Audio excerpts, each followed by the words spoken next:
오늘 검요 기도에 나온 여러분에게 하나님의 은혜가 충만하게 임하기를 주님의 이름으로 축복합니다. 이 저녁에 하늘에서 불이 내립니다. 이 저녁에 하나님께서 성령의 단비를 우리에게 내려주실 줄로 믿습니다. 내일 새벽 기도회가 없으니까요, 오늘 저녁에 충분하게 기도하고 돌아가시기를 바랍니다. 차량 타고 가시는 분들도요, 우리 전도사님들께서 30분 동안 마이크를 잡고 부르짖어 기도할 겁니다. 그 소리가 끊어지면 이제 차량 운행 나가는 모양이다. 마이크 소리가 끊어지면 그 신호와 동시에 기도를 마무리하고 나오시면 됩니다. 이 시간 엘리야의 제단에 불이 내린 것처럼 이 강단에 불이 임하고 여러분의 심령의 성전에 불이 임하기를 주님의 이름으로 축복합니다. 오늘 저는 이스라엘 역사에서 다윗 왕과 비교될 만큼 뛰어나고 또 인정받고 칭찬받은 왕을 소개해 드리려고 합니다. 이 사람의 이름은 히스기야입니다. 히스기야가 25살에 왕이 되고 약 30년, 29년 동안 정확하게 이스라엘을 다스리게 됩니다. 그런데 아버지 아하스가 정치를 잘못하는 것을 보고 자라면서 나라가 혼란하고 백성들이 가난하게 살고 또 10대 시절에 형들이 우상의 제물로 태워지는 것을 보면서 내가 왕이 되면 그렇게 살지 말아야지 생각했고요, 아버지처럼 정치하거나 신앙생활을 하지 않습니다. 히스기야가 왕이 되었을 때는 그 당시 최대의 강대국인 아수르의 침입으로 나라가 굉장히 힘든 시기였습니다. 꺼져가는 등불과 같은 시기였습니다. 그러면 여러분이 그 시대의 왕이 되었으면 상식적으로 여러분 뭘 할 것입니까? 나라가 힘이 있어야 서름을 당하지 않는다. 나라를 강하게 만들어야 되겠다. 그런 마음으로 국방을 강화시키든지 경제를 회복시키는데 전력을 다할 것입니다. 그런데 히스기야는 하나님과의 관계를 회복하기 위해서 왕은 신앙개혁에 최선을 다합니다. 이스라엘 백성들은 원래 하나님 앞에 복을 약속받은 민족이에요. 그런데 왜 하나님이 축복을 주시겠다고 약속한 민족이 늘 복을 받지 못하고 이렇게 외세의 침략을 받고 어려움과 혼란과 가난 속에서 또 핍박받고 학대받으면서 살아가는 것일까? 이유는 하나님의 복이 이스라엘 백성들에게 주어지는데 걸림돌이 있었습니다. 그게 뭐냐? 따라합니다. 우상숭배예요. 여러분, 분명히 하나님께서 축복하실 거예요. 그런데 그 복이 오는데 걸림돌이 없어야 될 줄로 믿습니다. 그래서 우리가 예배 드린다는 것은, 은혜를 받는다는 것은 하나님께로부터 오는 은혜의 장애물을 제거하는 거예요. 그런데 이스라엘 백성들은 우상숭배를 하면서 하나님께 받아야 되는 복의 걸림돌을 스스로 만들고 있는 겁니다. 하나님께서는 복을 주시기 원하는데 이스라엘 백성들이 그 복을 가로막고 있습니다. 그런데 이스라엘 백성들이 왜 우상숭배를 하느냐? 자, 이집트에서 탈출해서 가나안 40년을, 광야 40년을 지내고, 그리고 딱 가나안 땅에 들어가 보니까, 가나안 이방 민족들은 다 우상숭배를 하고 있어요. 그런데 키도 크고요, 아주 잘 먹고 잘 살고 강하더라는 것입니다. 위에 있는 아수르도 마찬가지입니다. 탈출한 애굽도 마찬가지입니다. 역시 온갖 신들을 섬기는 우상숭배하는 사람들임에도 불구하고 나라는 강하고 잘 먹고 잘 살더라는 거예요. 반면 자기들은 하나님의 말씀을 따르고 하나님 앞에 믿음을 지켜도 가난하고 못 살더라는 것입니다. 거기서부터 현실적으로 막 헷갈리기 시작하는 거예요. 아무리 하나님의 말씀을 붙들고 살아도 우리에게 복이 오지 않고 우상을 섬기는데도 잘 사는 것들을 보니까 저렇게 살아도 되나 보다 라고 하나님의 백성들이 흔들리기 시작합니다. 그래서 인내하지 못하고 함께 우리도 우상 숭배하면 좀 농사가 잘 될까, 잘 살까, 자식을 잘 놓을까, 우상을 섬기기 시작했습니다. 여러분, 하나님은 끝까지 믿음을 지키는 사람을 축복하시는 줄로 믿습니다. 그런데 이스라엘 백성들은 자꾸 흔들리고 우상 숭배하니까 하나님의 복을 받지를 못하는 거예요. 자꾸 걸림돌이 생기는 겁니다. 그래서 히스기야가 왕이 된 후에 이것부터 뜯어고치자, 아닌 것은 아니다, 바꾸지 않으면 살아갈 수 없다 라고 해서 종교개혁을 단행하죠. 제일 먼저 히스기야는 무엇을 합니까? 종교에 있어서 제일 첫 단추를 성전을 보수하는 것으로 시작합니다. 자, 29장 3절 합독합니다. 첫째의 첫째 달에 여호와의 전 문들을 열고 수리하고. 아멘. 히스기야가 왕이 되어서 잘한 일 가운데 하나가 성전을 개혁한 것이죠. 히스기야는 성전을 사랑한 사람이었습니다. 성전에 대한 사랑이 누구보다 있었습니다. 그런데 왕이 되고 나서 보니까 자기 나라 성전이 너무나 낡았습니다. 여러분, 이 성전은 누가 세운 거예요? 솔로몬 왕 때 세운 거죠. 하나님께서 솔로몬을 통해서 세웠습니다. 그런데 지금까지 그 기간이 짧아도 230년이 훨씬 지나버렸습니다. 지금 우리 교회가 딱 40년이 되었잖아요. 그런데 교회에서 나가는 물이요, 앞으로 나아가고 뒤로 나가야 되는데 그 배수관이 40년이 되니까 땅이 주저앉아서 다 막혀버렸어요. 그래서 이제 6월 달에 장마가 시작되어지면 물이 빠져나가야 되는데 물이 나갈 데가 없습니다. 그래서 배수 소통공사하는 그분들을 불러서 뚫었는데도 방법이 없습니다 라고 합니다. 사택에서도 쓰는 오수가 나갈 곳이 없고요. 지금 이 앞에도요, 물이 고이면 물이 나가지 않아서 이쪽에 물이 모여 있는 것을 보았을 것입니다. 그리고 지하 예배실도요, 이제 비가 오기 시작하면요, 성전에 물이 차고 들어와서 전도사님들이 물을 퍼야 되는 것이 현실입니다. 건축 기술이 뛰어난 지금도 40년이 지나니까 배수구가 막히고 여기저기 물이 새는데, 지금처럼 건축 기술이 발달하지 않았을 때니까 그 시대에 오죽했겠습니까? 아마 비도 새고 여기저기 낡고 부식되고 그동안 우상을 섬기는 왕들이 바알 아세라 신전에는 정부 자금을 막 도와주었지만은 하나님의 성전에는 자금을 주지 않아서 더 하나님의 전은 방치되고 낡았습니다. 여러분, 성전이라는 것은 제사장들의 책임입니다. 왕의 권한이 아니에요. 제사장이 돌아봐야 됩니다. 성전이 문제가 있으면 제사장들이 레인들을 시키든지 기술자들을 시켜서 관리해야죠. 그런데 제사장들이 자기 책임을 다하지 않고 방치하니까 성전을 누가 나서서 고쳐요? 왕이 나서서 고치고 있습니다. 내가 할 일을 내가 감당하지 않으니까 지금 다른 사람에게 하나님께서 일을 맡기시는 거예요. 하나님께서는 일하시는데 내가 해야 할 일을 안 한다고 멈추지는 않습니다. 내가 사명 감당하지 않으면요, 하나님께서는 다른 사람을 통해서라도 반드시 하나님의 일을 이루어내시는 줄로 믿습니다. 지금 우리 안소만 성전이 2달째 보수되어지고 있습니다. 아니, 교회 재정이 어려운데 무슨 성전 보수냐, 걱정하지 마십시오. 우리가 일반 재정을요, 12월 달에 2월 받을 때에 마이너스로 이어받았고요, 지금도 여전히 마이너스입니다. 일반 재정에서 성전 보수하는데 끌어쓸 돈이 한 푼도 없습니다. 그러나 그나마 재무부에서 살림을 잘 살아주어서 어느 정도의 마이너스에서 지금 잘 유지되고 있는 거예요. 걱정할 필요 없습니다. 성전을 보수하는데 일반 재정 절대 끌어다 사용하지 않습니다. 사용할 재정도 없고요. 그런데 여러분들 가운데 정말 히스기야 같은 심정으로, 아니면 요시야 같은 심정으로, 요아스 같은 심정으로, 이 하나님의 전이 그리스도의 몸인데 하나님의 전을 수리해야 되겠다. 화장실을 이대로 두면 안 되겠다. 주방을 보수해야 되겠다.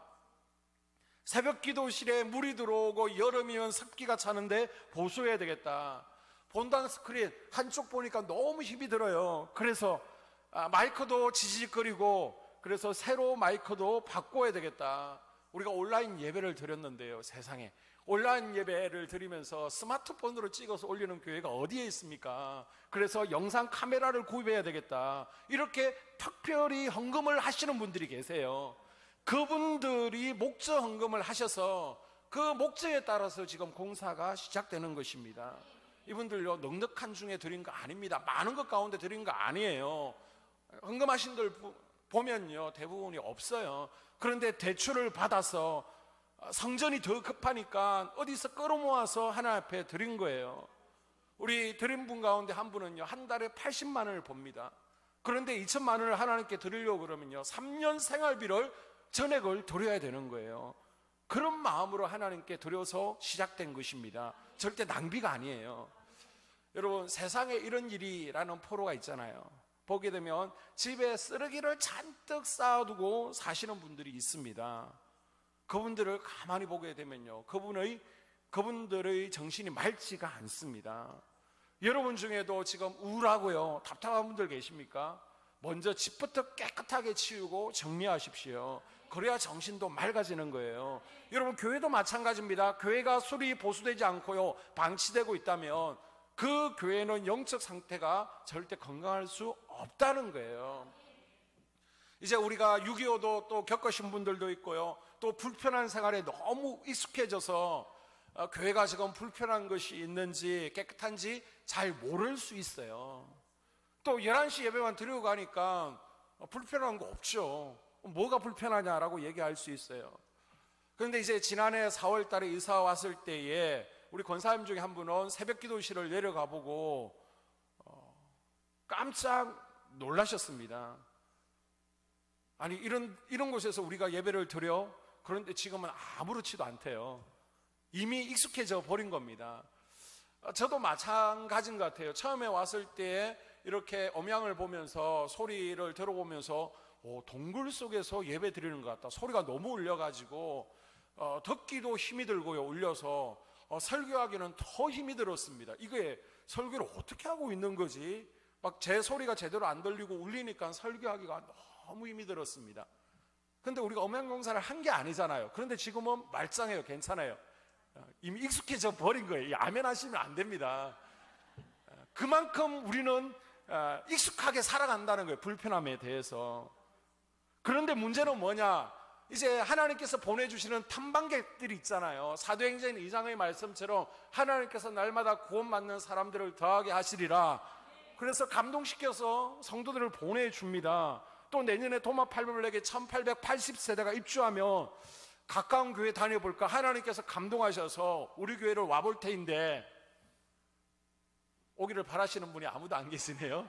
자, 다시 도마동 8벌렉의 1880세대가 이제 교회를 새롭게 정하면서 성령께서 감동하셔서 우리 교회를 와볼 테인데, 그분들은 우리랑 다릅니다. 우리랑 달라요.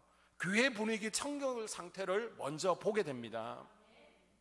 그래서 우리는요, 불편함이 없도록 준비하는 작업이 필요합니다. 우리가 준비되어질 때, 그릇을 높일 때 하나님께서 부어주실 줄로 믿습니다.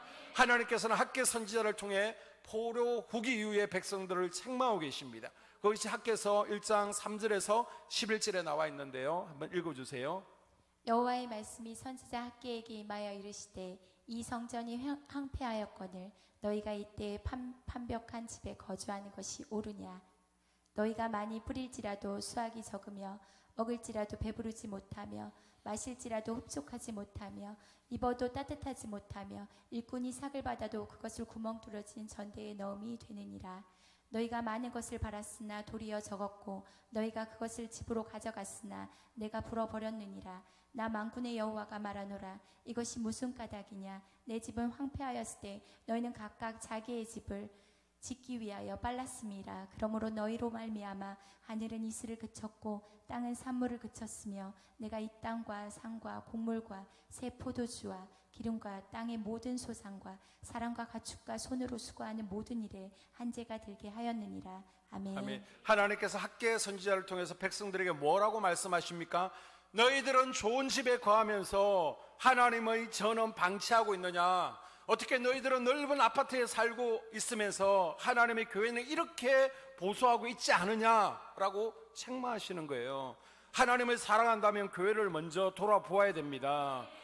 교회를 사랑한다면 교회를 깨끗하게 관리 유지할 수 있어야 됩니다. 우리 하나님은 거룩한 영이세요. 우리 하나님은 거룩한 곳에 임하시는 분이십니다. 여러분, 성령 보수는요, 우리 마음이 하나님께로 돌아왔다는 것을 행동으로 보이는 겁니다. 이거 깨끗하게 해가지고 사람들이 전도하고 등록되는 거 아니에요. 우리 마음이 어디에 있는지를 하나님께 보여드리는 겁니다. 요시아가 영적 부흥을 위해서 종교개혁을 하면서 제일 먼저 한 것이 무엇입니까? 열왕기하 22장 5절과 6절에 있습니다. 여호와의 성전에 있는 작업자에게 주어 성전에 부서진 것을 수리하게 하되 공 목수와 건축자와 미장이에게 주게 하고 또 제목과 다듬은 돌을 사서 그 성전을 수리하게 하라. 아멘. 요시아가 종교개혁을 일으킬 때 영적 부흥 전에 먼저 뭘 합니까? 성전을 청소하죠. 성전을 먼저 수리합니다. 이것을 통해서 하나님의 백성들이 그동안 성전에 관심이 없었는데, 하나님께 등을 돌리고 있었는데, 이제 우리의 마음이 하나님을 향합니다, 하나님을 사랑합니다라고 표현하는 거예요. 예수님께서 예루살렘 성전에 입성하셔서 여러분 제일 먼저 한 게 무엇일까요? 성전 정화, 성전을 깨끗이 치우는 것부터 하셨습니다. 에스라와 느헤미야 영적 부흥 전에 먼저 성전을 수리하죠. 성벽을 재건합니다. 백성들의 마음이 하나님께로 돌아왔을 때 이들이 먼저 성전을 수리하고요, 성벽을 재건한 후에 한 곳을 바라봅니다.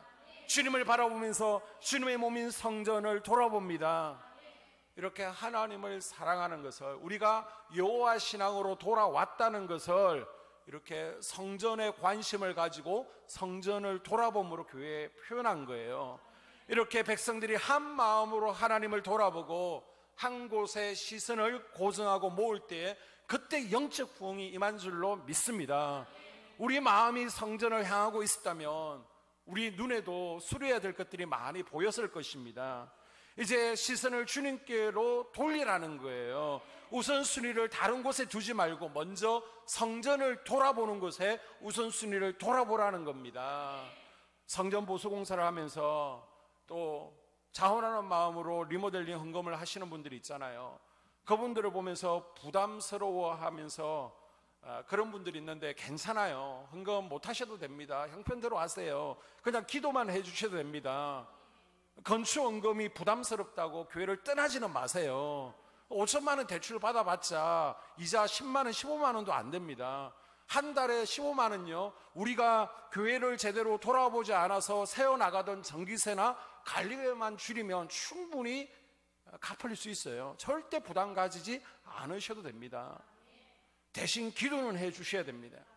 솔로몬 성전이 봉헌되고 나서 그곳에 하나님의 임재가 가득했던 것처럼 요시아나 요아스나 에스라와 느헤미야가 성전을 수리하고 나서 그곳에 영적 부흥이 임한 것처럼 하나님께서 우리 한소망 성전 빈 곳마다 하나님의 영으로 가득 채워질 수 있도록 기도해 주시면 되는 거예요. 다른 부담 가지지 마세요. 괜찮습니다. 절대 이거 나도 이거 헌금해야 되는 거 아니야? 거룩한 부담은 좋지만은 인색함이나 눌림으로는 하지 마세요. 하라고도 하지 않을 거예요. 그리고 여러분 또 부탁드릴 것은, 내가 동참하지 못한다고 하시는 분을 비판하지 마세요. 딴지 걸지는 마세요. 그것은 하나님께서 나에게 주시는 모든 복도 그는 막는 길이 되는 겁니다. 그분들을 축복해 주시고요, 내 형편대로 뒤에서 기도해 주시면 되는 거예요. 자, 히스기야 왕이 하나님의 성전을 사랑해서 성전을 아름답게 수리하고 청소한 것처럼 우리 마음이 하나님의 전이다라고 말씀하고 있습니다. 자, 고린도전서 3장 16절을 같이 읽어볼까요? 너희는 너희가 하나님의 성전인 것과 하나님의 성령이 너희 안에 계시는 것을 알지 못하느냐. 아멘. 하나님께서는 우리의 마음의 성전도 더러운 것을 다 치우고 고치라라고 말씀하십니다. 외형도 중요하지만요, 더 내적인 것이 중요합니다. 자, 그래서 히스기야가 29장 16절에 어떻게 합니까? 읽어주세요. 제사장들도 여호와의 전 안에 들어가서 깨끗하게 하여 여호와의 전에 있는 모든 더러운 것을 끌어내어 여호와의 전뜰의 이름에 레위 사람들이 받아 바깥 기드론 시내에 가져갔더라. 아멘. 자, 전에 있는 더러운 것들을 다 치우고 있습니다. 먼저 히스기야는요, 산당을 없앱니다. 여러분, 산당이 뭐예요? 원래 하나님께서는 예루살렘 성전을 주셨습니다. 그리고 모든 예배는 이 예루살렘에 있는 성전에서 이루어져야 된다. 그런데 저 북쪽에 있는 사람들이 남쪽 예루살렘 성전에 오는 게 멀고 힘이 드니까 몇몇 사람들끼리, 야, 우리 너무 힘들다, 가지 말자, 바쁘고 힘드니까 우리끼리 모여 예배드리자, 우리끼리 예배드릴 처소를 만들자. 그렇게 해서 자기네들이 임의대로 만든 게 산당입니다. 자, 그러다 보니까 하나님께서 원하시는 예배가 아니라 자기네들이 편하기 위해서 만드는 예배가 돼버린 거예요. 우리가 코로나 사태처럼 교회에 올 수 없는 상황이라 불가피하게 영상으로 예배드려야 될 경우들이 있습니다. 그거는 인정돼요. 그러면 어쩔 수 없지만은 그렇게 한 2달 이상 예배를 드리다 보니까 이거 너무 편하네. 그냥 집에서 인터넷으로 동영상 틀면 설교가 나오니까, 그리고 서울의 유명한 은혜스러운 목사님들의 설교가 나오니까 그냥 나는 이렇게 예배 생활을 해야 되겠다, 그런 분들이 있어요. 이것은 나 편하자고 예배 드리는 것이지 하나님을 위한 예배는 아닙니다. 여러분, 상당히 그런 거예요. 그렇게 오랫동안 예배 드리다 보니까 샤머니즘이 그 속에 섞이게 된 것입니다. 금송아지나 바알이나 1월 성신, 이것들이 막 섞여서 예배를 드리는 거예요. 이거는 예배도 아니고 미신도 아니고 바로 그곳이 산당이었습니다. 그런데 역대 왕들이 이 산당을 부수지는 못합니다. 쭉 남유다 왕들을 보게 되면 하나님께서 이거하고 그래서 하나님께서 칭찬하셨다라고 나오는데요, 맨 마지막에 한결같이 나오는 게 뭐냐? 그러나 산당은 없애지 못했더라. 왜 그랬을까요? 이 산당에 많은 정치적인 세력들이 결탁되어 있으니까 이 산당을 없애게 되면 왕의 정치적인 기반이 없어지니까 무서운 거예요. 그리고 산당에서 나오는 헌금은 국가로 들어오게 됩니다. 엄청난 세금이 이 산당에서부터 들어오는데 이 세금을 받는 게 정권을 유지하는 데 큰 도움이 되거든요. 그런데 굳이 이 산당을 없앨 이유가 없는 것입니다. 지금으로 이야기하면 우리 상도들 가운데 뻔히 잘못된 길로 가는 것이 보이겠는데도 혹시나 이럴까봐, 11조가 끊어질까봐 무서워서 아무 말도 하지 못하고 그냥 방치하고 있는 것과 똑같은 거예요. 그래서 산당을 없애지 못하고 그냥 내버려 둡니다. 하나님께서 원하시지 않는 것을 알면서도 당장 이익이 되고 또 없으면 손해가 되니까 손을 대지 않는 거예요. 그런데 히스기야는 내가 정치적으로 어려움을 당해도, 내가 경제적으로 손해가 되어도 하나님께서 기뻐하시지 않는 산당은 반드시 없애겠다, 법으로 산당을 없애버립니다. 이건 대단한 거죠. 다른 왕들이 하지 못한 것을 했습니다. 뿐만 아니라 모세의 노뱀도 제거해버립니다. 자, 열왕기하 18장 4절을 읽어주세요. 히스기야가 모세가 만들었던 노뱀을 이스라엘 자손이 이때까지 향하여 분향함으로 그것을 부수고. 아멘. 아멘. 자, 이스라엘 백성들에게 모세의 노뱀은 영적인 상징이에요. 가나안 땅에 들어가기 전에 이스라엘 백성들이 또 하나님 앞에서 원망하고 불평하잖아요. 자, 시내산에서 훈련받기 전까지는 원망 불평하면 하나님께서 들어줬어요. 목마르다면 물을 주셨고요, 배고프다면 만나와 메추라기를 주셨습니다. 필요를 다 들어주셨어요. 그런데 이제 시내산에서 1년 동안 철저하게 훈련을 받았는데 그럼에도 불구하고 원망 불평할 때 그때부터는 이제는 들어주시기 전에 치시죠. 죽이십니다. 자, 그 가운데 한 사건이 바로 불뱀 사건입니다. 이스라엘 백성들이 불평할 때 하나님께서 불뱀을 보내셔서 물려 죽게 합니다. 이때 이스라엘 백성들이 우리가 불평했구나, 원망했구나, 잘못했구나 하나님 앞에 깨달죠. 그리고 회개할 때 하나님께서 모세에게 노뱀을 하나 만들어서 장대에 매달아서 세워라. 그리고 그것을 보는 자들은 살아날 것이다. 모세의 지도력을 믿고 노뱀을 바라본 사람들은 다 살아났고요, 여전히 불신앙적인 고백을 했던 사람들은 다 죽었습니다. 이런 사건이 광야에서 있었어요. 그래서 이 노뱀은 우리에게 엄청난 신앙적 유산이다, 우리 조상들이 물려준 것이니 남기자, 노뱀을 그동안 잘 보관했습니다. 처음에는요, 노뱀이 중요한 것이 아니라 하나님께서 노뱀을 통해서 우리에게 주신 은혜, 구원의 은혜를 기념하기 위해서, 우리는 이제 불평하지 않는 백성이 되겠다, 그것을 결단하기 위해서 가져왔는데 이제는 시간이 지나고 세월이 흐르니까 하나님의 은혜는 잊어버리고 노뱀의 효능, 이 노뱀만 믿고요, 노뱀만 바라보면 좋은 일이 생길 것이다, 노뱀을 바라보면 기적이 일어날 것이다, 막 이상하게 바뀌는 거예요. 이 노뱀을 사람들이 우상처럼 섬기고 부적처럼 섬기면서 이 노뱀을 바라보면 자식도 생기고 딸이 아들로 바뀌고 병도 뭐든지 고치고 잘 될 것이다, 악용되기 시작했습니다. 착각하는 것입니다. 우상이 돼버린 것이죠. 여러분, 우리에게 십자가는 상징인 줄로 믿습니다. 우리는 십자가 위에 달리신 예수 그리스도를 묵상하는 거예요. 십자가만 붙들면 우상이 됩니다. 마찬가지로 이스라엘 백성들도 지금 착각하는 것입니다. 노뱀 자체를 우상으로 만들어 버리는 것입니다. 십자가가 가지고 십자가 자체를 우상한 것과 같습니다. 이것을 히스기야가 깨트리는 겁니다. 그 노뱀이 아무리 대단한 역사를 가지고 있어도, 아무리 전통적으로 귀한 것이라고 해도, 모세가 만들었다라고 할지라도 그것이 지금 은혜를 받는데 방해가 되어지고 하나님의 영광을 가리는 것이라면 아무리 찬란한 유산이라도 과감히 부수고 버릴 줄 알아야 된다는 것입니다. 여러분, 이것은 우리 신앙에도 대단히 중요한 것입니다.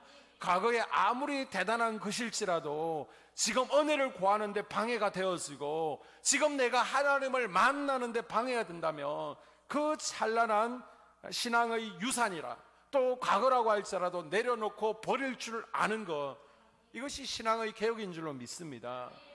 여러분, 신앙은요, 과거로부터 자유해야 됩니다. 너무 변화를 두려워하면 안 되는 거예요. 이스라엘 백성들은 지금 난리가 났습니다.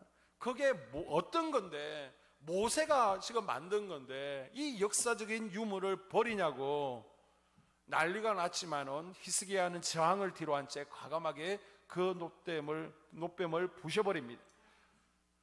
자, 그럼 이 히스기야의 행동이 옳았을까요? 하나님께서 어떻게 평가하시는지 그 뒤를 보면 알 수 있습니다. 열왕기하 18장 7절입니다. 읽어주세요. 여호와께서 그와 함께 하심에 그가 어디로 가든지 형통하였더라. 하나님께서 노뱀을 부쉈다고 책망하십니까? 더 형통하게 해주신 줄로 믿습니다. 하나님께서는 우리 마음의 성전을 세우라라고 하시면서 이렇게 우리 마음 가운데 이것만은 안 돼요, 내 유익을 위해서 붙들고 있는 것, 그것마저도, 그 산당마저도 제거하기를 원하시고요, 또 우리가 붙들고 있는 노뱀을 제거하기를 원하십니다. 뿐만 아니라 가나안 7족속을 몰아내라 라고 말씀하십니다. 오늘 본문 5절요, 29장 5절 함께 읽습니다. 이제 너희는 성결하게 하고 또 너희 조상들의 하나님 여호와의 선을 성결하게 하여 그 더러운 것을 성소에서 없애라. 아멘. 아멘. 우리에게는요, 가나안 7족속이 있습니다. 이것들이 자리 잡고 있어요. 이 가나안 7족속이 뭐예요? 대표적인 것들이 혈기분노가 있습니다, 시기질투가 있습니다, 교만이 있습니다, 불순종이 있고요, 탐욕과 탐심과 정욕과 질병들이 있습니다.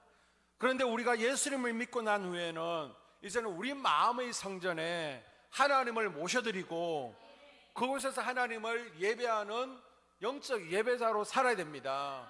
그러기 위해서는 뭐가 필요해요? 우리 마음에 성전이 있어야 됩니다. 성전. 그래서 평생 우리가 우리 마음 가운데 영적 예배자로서요, 성전 짓는 삶을 살아야 되는데, 이 성전터에 누가 딱 자리 잡고 있느냐? 가나안 7족속이 자리를 잡고 있습니다. 그래서 이 가나안 7족속이 하나님의 성전을 못 짓게 방해하는 거예요. 공사가 들어가도 공사 현장에 와서 엄포를 놓고요, 또 공사 현장에 숨어가지고 자꾸만 방해를 합니다. 여러분, 하나님의 성전이 내 마음 가운데 지어지는 것을 방해하는 가나안 7족속을 몰아내야 됩니다. 어떻게 몰아낼 수 있습니까? 방법은 하나밖에 없어요. 따라합니다. 회개. 특별히 우리에게는 예수님을 만나기 전에 혈기분노나 아니면 정욕이나 또 질병의 저주 아래 있었습니다. 이것들을 끊어내야 돼요. 죄를 미워하고 버려야 됩니다. 회개할 때 성전에 숨어있던 가나안 7족속들이 떠나가고요, 청소가 되어집니다. 회개할 때 성전 짓는 것을 방해하는 가나안 7족속들이 허물어지는 거예요. 이 저녁에 회개의 영이 임해서 우리가 하나님 앞에 이 십자가 앞에서 통회 사복하며 회개할 때 가나안 7족속이 떠나가고 나를 붙들고 있던 혈기 분노나 아니면 또 정욕이나 또 시기질투와 저주가 끊어지는 것이 경험되어지는 은혜가 있기를 주님의 이름으로 축복합니다. 그리고 히스기야는 뭘 해요? 예배를 회복합니다. 자, 29장과 30장 1절과 5절 읽어주세요. 제사 드리기를 마침에 왕과 그와 함께 있는 자들이 다 엎드려 경배하니라. 히스기야 왕이 귀인들과 더불어 레위 사람들을 명령하여 다윗과 선견자 아삽의 시로 여호와를 찬송하게 하며 그들이 즐거움을 찬송하고 몸을 굽혀 예배하니라. 히스기야가 온 이스라엘과 유다의 사람을 보내고 또 에브라임과 므낫세에 편지를 보내어 예루살렘 여호와의 전에 와서 이스라엘 하나님 여호와를 위하여 유월절을 지키라 하니라. 드디어 왕이 명령을 내려 브엘세바에서부터 단까지 온 이스라엘에 공포하여 일제히 예루살렘에 와서 이스라엘 하나님 여호와의 유월절을 지키라 하니 이는 기록한 규례대로 오랫동안 지키지 못하였음이더라. 아멘. 아멘. 히스기야가요, 경제를 회복시키거나 아니면 국방을 강화시킨 것이 아니라 제일 먼저 종교개혁을 단행했습니다. 그러면서 했던 것이 성전을 수리하는 것이었고요, 그리고 우상들을, 각종 우상들을 제거하였습니다. 그리고 뭐래요? 예배를 회복하죠. 지금 히스기야가 정권을 이어받는 그 시기가, 거기쯤이 북이스라엘이 아수르부터 딱 멸망하는 그 시점입니다. 722년, 721년. 북이스라엘이 아수르로부터 멸망당했습니다. 히스기야는 지금 이스라엘 전국에 전 국민에게 회개를 촉구하는 글을 보내게 됩니다. 북이스라엘이 멸망하고 유다가 이렇게 몰락해 가고 있는 것은 오직 하나 이유, 하나님을 우리가 떠났기 때문이다. 하나님의 백성이 사는 길은 하나님 앞에 다시 돌아오는 것뿐이다. 목을 곧게 하지 않고 이제는 하나님 앞에서 우리가 회개하고 하나님께로 돌아오면 하나님께서 우리를 용서하시고 다시 은혜를 베풀어 주실 것이다. 이제라도 산당을 제거하고 우상을 버리고 예루살렘 성전 중심 예배를 회복하면 하나님께서 다시 은혜를 베푸셔서 우리의 삶은 회복될 수 있다. 우리 국가는 회복될 것이다 라고 전 국민에게 편지를 보냅니다. 그리고 제일 먼저 뭘 해요? 유월절을 지킵니다. 여러분, 유월절을 지킨다는 것은 이스라엘의 정체성과 관련이 있는 겁니다.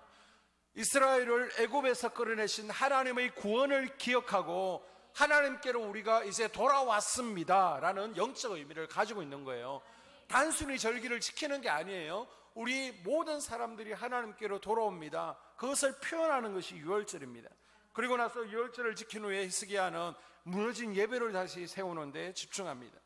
보통 국력이 약해진 나라를 이어받은 왕이라면 경제력과 또 군사력을 강화시키는 데 관심을 갖게 마련이지만 히스기야는 무엇이 우선순위인지를 잘 알고 있었습니다. 예배가 회복되어야 삶이 회복되어지고 영혼이 잘된 같이 범사가 잘되고 강건한 것을 히스기야는 영적으로 알고 있었어요. 히스기야는 이스라엘에 임한 재난과 고통의 근본적인 원인이 당시 국제 정세나 정치적인 이유에 있는 것이 아니라 바로 우리가 예배를 잃어버렸기 때문이다 라는 것을 알고 있었습니다. 여러분, 예배가 회복되어져야 됩니다. 그래서 주일 예배 한 번 드리는 것으로 만족하면 안 돼요. 주일 예배 한 번 드리는 것으로 의무를 다했다 생각하지 마세요. 주일 예배가 주일은 하나님의 것입니다. 365일 모든 시간이 하나님의 것임을 우리가 특별히 일주일 중에 하루를 성별해서 인정하는 것이라면 여러분, 수요 예배는요, 말씀을 배우는 시간입니다. 우리가 말씀을 배워서 악한 영들과의 영적 전쟁에서 승리하기 위해서 수요 예배에서 말씀을 배워가는 거예요. 그리고 금요 기도에는 배운 말씀이 머리에 있는 것이 아니라 교만해지지 않도록 그 배운 말씀들이 성령의 은혜로 가슴으로 녹아지고 손과 발로 녹아져서 이제는 성령의 능력을 덧입는 시간이 바로 금요 기도입니다. 그래서 여러분, 이런 기본적인 공적 예배에 참여하셔서 우리가 예배에 성공하는 것이 필요합니다. 그리고 우리가 드리는 예배에 불이 내려야 됩니다. 성령의 단비가 내리는 것이 경험되어져야 됩니다. 우리 한수만교회 예배가 이런 예배 되어지기를 주님의 이름으로 축복합니다. 자, 이렇게 우상을 제거하고 성전을 수리했습니다. 예배를 회복하니까 어떤 일이 일어나요? 바로 32절과 34절에 보니까 물질의 복이 임하게 되죠. 읽어주세요. 회중이 가져온 번제물의 수요는 수소가 70마리요 수량이 100마리요 어린 양이 200마리니 이는 다 여호와께 번제물로 드리는 것이며 또 구별하여 드린 소가 600마리요 양이 3,000마리라. 그런데 제사장이 부족하여 그 모든 번제 짐승들의 가죽을 능히 벗기지 못하는 고로 그의 형제 레위 사람들이 그 일을 마치기까지 돕고 다른 제사장들이 성결하게 하기까지 기다렸으니 이는 레위 사람들이 성결하게 함이 제사장들보다 성심이 있었습니다. 아멘. 11조는요 하나님의 것입니다. 첫 번째 예물도 하나님께 드려야 됩니다. 그런데 지금 이스라엘 백성들이 하나님께로 떠나 있기 때문에 지금 11조를 도적질하고요 하나님께 드리지를 못했습니다. 그런데 이제 히스기야를 통해서 성전이 보수되어지고 유월절이 회복되어지면서 예배가 회복되어지면서 이제 하나님의 것을 하나님께 분별해서 드릴 수 있게 되었습니다. 백성들이 기쁨으로 11조를 비롯해서 감사 예물을 하나님께 드렸고요. 그 양이 엄청났습니다. 어느 정도 예물이 쌓였느냐, 3월 달에 그 예물을 정리해서 7월 달에 마쳤다. 재무부에서 헌금 개수하는 게 3월 달부터 7월 달까지 이어졌다는 거예요. 우리 국장님이 아멘 하셔야 됩니다. 네. 얼마나 많은 예물이 들어왔는지 상상할 수 있겠죠. 그런데 여러분, 드리고 싶어도요, 드리지 못할 때가 있잖아요. 아니, 내가 가진 것이 없는데 어떻게 드립니까? 그런데 이렇게 많은 예물을 바칠 수 있다는 것은 우리가 또 짐작해 보면 하나님께서 지금 이 백성들에게 쏟아 부어준 겁니다. 막 3월 달부터 7월 달까지 예물을 정리해야 될 정도로, 헌금을 계수해야 될 정도로 엄청난 많은 양으로 하나님께서 부어주셨습니다. 그리고요, 드리고 싶은데 나는 없어. 그런 이들에게 하나님께서 어떻게 하셨습니까? 36절에 보니까 미리 예배하여 주시죠. 미리 예배하여 주셨습니다. 그렇게 해서 내가 결단하며 하나님께서 채워주셔서 드릴 수 있도록 그렇게 해 주셨다라고 성경은 선언하고 있습니다. 뿐만 아니라 30장 20절 읽습니다. 여호와께서 히스기야의 기도를 들으시고 백성을 고치셨더라. 아멘. 아멘. 이렇게 성전이 보수되어지고요, 예배가 회복되니까 어떤 복이 임합니까? 하나님께서 치유하시는 복이 임하죠. 개인의 치유뿐만 아니라 국가적으로 치유가 일어나게 됩니다. 질병이 치유되어지고요, 마음이 치유되어집니다. 마음의 성전을 보수하고 예배자로 세워질 때 하나님께서 우리 가정을 회복시키시고 내 삶을 치유하시고 내 질병을 고치는 것이 경험되어지고 간증되어진 은혜가 있기를 주의 이름으로 축복합니다. 그리고 27절에 보십시오. 어떤 일이 나요? 기도가 상달되어집니다. 하나님께서 기도를 들어주시죠. 그리고 마지막으로 보게 되면요, 21절에 형통의 복이 임하게 됩니다. 21절과 열왕기하 18장 7절을 읽습니다. 그가 행하는 모든 일, 곧 하나님의 선에 수종드는 일이나 율법이나 계명이나 그의 하나님을 찾고 한 마음으로 행하여 형통하였더라. 여호와께서 그와 함께 하심에 그가 어디로 가든지 형통하였더라. 따라합니다. 아멘. 어디로 가든지 형통하였더라. 형통하였더라. 할렐루야. 성전을 수리하고 예배를 회복한 후에 그 당시 최고의 강대국인 아수르의 사네립이 침입합니다. 지금 유다 성읍을 포위했습니다. 예루살렘 성도 포위당했습니다. 다 죽게 생겼습니다. 여러분, 우리가 하나님을 기쁘시게 하는 삶을 살고자 결단하면, 우리가 하나님 뜻대로 살고 이제는 우리가 한 곳을 바라보고 마음을 모으고 예배자로 회복되고자 결단하면 대적이 일어난다라고 말씀드렸습니다. 그런데 어떻게 해요? 우리가 뒤로 물러서거나 포기하지 않고 견뎌내면 하나님께서 이기게 하시는 줄로 믿습니다. 21절과 22절에 보십시오. 읽습니다. 여호와께서 한 천사를 보내어 아수르 왕의 진영에서 모든 큰 용사와 대장과 지휘관들을 멸하신지라. 여호와께서 히스기야와 예루살렘 주민을 아수르 왕 사네립의 손과 모든 적국의 손에서 구원하여 내사 사면으로 보호하심에. 아멘. 아멘. 하나님께서 성전을 보수하며 하나님께로 돌아오고 예배를 회복한 히스기야와 지금 남유다를 축복하기를 원하셨습니다. 형통하기로 작정하셨어요. 그런데 지금 대적들이 침입해 왔습니다. 이때 하나님께서는 한 천사를 보내서 지금 아수르 군대를 전멸시킨 줄로 믿습니다. 이후에 히스기야는요, 개인적으로 병이 들어 죽게 되었습니다. 그것이 24절에 나왔는데요, 이때도 하나님께서 히스기야의 기도를 들으시고 살려주셨습니다. 바로 이것이요, 우리의 영혼이 잘 될 때, 우리가 하나님께로 돌아설 때 주시는 하나님의 은혜인 줄로 믿습니다. 우리는 자꾸만 우리가 형통하면 하나님을 잘 섬기겠습니다. 우리를 푸른 초장으로 맑은 시냇물가로 인도하면 하나님을 목자 삼겠습니다 라고 이야기하는데요, 하나님은 그게 아니라는 거예요. 먼저 목자를 삼으라는 것입니다. 먼저 영혼이 잘 되라는 거예요. 먼저 그 나라 의를 구하라는 것입니다. 이때의 형통의 복을 우리에게 주시는 줄로 믿습니다. 이것이 영혼이 잘 될 때, 우리가 하나님께로 돌아설 때 주시는 은혜입니다. 어떤 은혜요? 은혜요? 질병도 이기게 하셨습니다. 대적도 이기게 하셨어요. 물질의 형통함도 주셨어요. 우리의 기도도 들어주셨습니다. 이 저녁에 이 말씀이 내게 실제로 경험되어지고 간증되어지는 은혜가 있기를 주님의 이름으로 축복합니다. 하나님, 히스기야에게 임한 은혜가 우리에게 임하기를 원합니다.